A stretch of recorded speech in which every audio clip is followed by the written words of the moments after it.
she's got it. Get on your knees right now. Straight ahead, John. Get on your knees. To the right. She's out of the vehicle.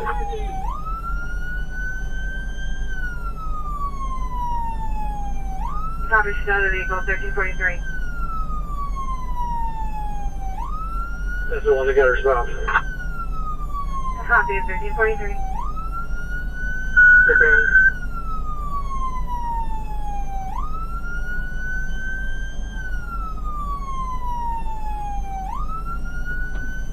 Alright, I don't need any other additional units driving on the golf course.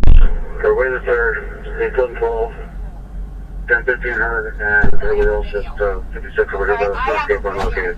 Watch your head. The former Martin County Sheriff's deputy who planted bogus drug evidence on suspects now faces a federal lawsuit. 14 people impacted by Stephen O'Leary's wrongdoing are now suing the former deputy and the sheriff's office. CBS 12 News Treasure Coast reporter Denise Sawyer spoke with some of those victims this afternoon. She joins us live tonight. Denise? Good evening, Liz and Jim. Now behind me in the attorney's office, some of those victims broke down and described what it was like to be charged with these bogus drug crimes that they did not commit. Now tonight you hear firsthand of their experience.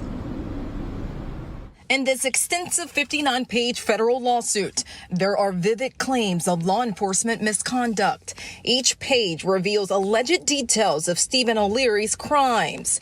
The ex-Martin County Sheriff's deputy was convicted of tampering with evidence, making false official statements, and using phony drugs to make dozens of bogus arrests. O'Leary, who you see here in handcuffs, walking into the sheriff's office surrounded by reporters, was just sentenced to 13 years in prison. He now faces a civil lawsuit filed by those put behind bars by his lies. Personally, it's been a nightmare.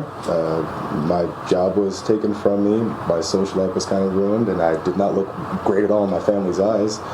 So I would say it's been incredibly rough over the past couple of years. Every time I drive, I deal with it. Every time I come in contact with other police officers, I deal with it. It's hard to put into words how that feels. 14 plaintiffs allege multiple civil rights violations and are asking for tens of thousands of dollars in damage. Their attorney, Lance Richard.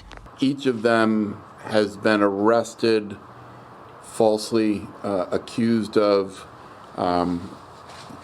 having drugs when there were none. According to that lawsuit, Bradley Martin was pulled over by O'Leary for an expired tag. O'Leary claimed he smelled marijuana coming from the vehicle. The lawsuit goes on to state that O'Leary searched Martin's car and found a plastic bag labeled laundry detergent. The deputy falsely claimed it was fentanyl. Martin spent months in jail before he was let go and his record was cleared. We are taking immediate action. Martin County Sheriff William Snyder, seen here talking about O'Leary's internal investigation in 2019, issued a statement today. He said in part, "I stand behind the integrity and professionalism of all of my deputies. It is my hope that the community will recognize this case as outlier behavior and know that their trust in us is important to me and paramount to keeping our communities safe." Now, the sheriff's office tells CBS 12 News there has been some changes made since O'Leary's illegal actions, and substances are able to be tested at the scene. Building being built in downtown West Palm Beach is causing controversy. Residents at a nearby assisted living facility fear the construction could cause another Surfside tragedy. Yeah, CBS 12's Lena Salzbank was at City Hall today where the protesters asked for the new site plan to be reevaluated.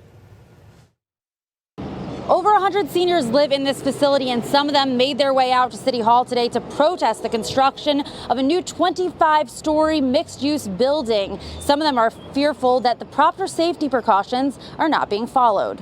I've heard that when the last building was going up, the building shook. 534 Datura Street is home for a number of seniors who have settled in on the quiet street. But plans for a 25-story mixed-use building threatens that peaceful lifestyle many have become accustomed to. The demolition, how could it be quiet? Lawyers from Pike and Lustig say the seniors should be fearful of a much greater threat, a repeat of the Surfside tragedy. Severe, that strong is going on next door. It's going to shake the building, it's going to shake the ground. Hopefully I won't shake anybody out of their chairs. Same argument was made after the Champlain Tower South collapsed in Surfside. A 169-page complaint argues that nearby construction created vibrations that weakened the condo. If the appropriate safeguards are not taken into consideration and the appropriate testing, geotechnical testing, underground structure testing is not performed, it is a higher risk. You must take precaution with a 1920 and a 1930 built building. At City Hall, residents from 534 Detura Street lined the sidewalks, holding posters ahead of the committee's ruling. Despite hearing from a handful of seniors, the Downtown Action Committee decided at City Hall that the site plans would be approved and construction can be underway.